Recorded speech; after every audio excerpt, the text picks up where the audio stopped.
কিন্তু এই ধান চাষ করে এত খেটে এত টাকা উপার্জন করে সব টাকা সবকিছু তো ওই মহাজনের পেটেই গেল। দেখো, মাঠে কাজ করাটা আমি খারাপ বলছি না, কিন্তু তার জন্য যদি পড়াশোনা করো তাহলে তো ভালোই হয়, চাষাবাদেও সুবিধা হবে। এইসব পড়াশোনা করে বিদ্যা অর্জন করা যায় না, হাতে কলমে শিখতে হয়। এই জন্ম থেকে বাপের সঙ্গে মাঠ ঘেটেছি, ক্ষেত ঘেটেছি। আকাশে মেঘ দেখলে বলে দিতে পারি কোন মেঘে বৃষ্টি হবে, কোন মেঘ ভেসে যাবে। কাঠ ফাটা রোদ্দুরে মাটি কুপিয়েছি যাতে রাতে বৃষ্টি হলে সেই জল মাটির ভেতরে ঢুকে যায়।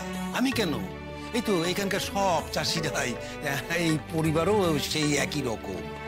ঠিক কথাই বলেছো মেশো, কিন্তু এই ধান চাষ করে এত খেটে এত টাকা উপার্জন করে সব টাকা সবকিছু তো ওই মহাজনের পেটেই গেল, তা আবার তোমাদের ঠকিয়ে, তোমাদের বোকা বানিয়ে। বিদ্যা থাকলে কি এটা হতো? আজই ডাউনলোড করুন আর এনজয় করুন আপনার পছন্দের শো।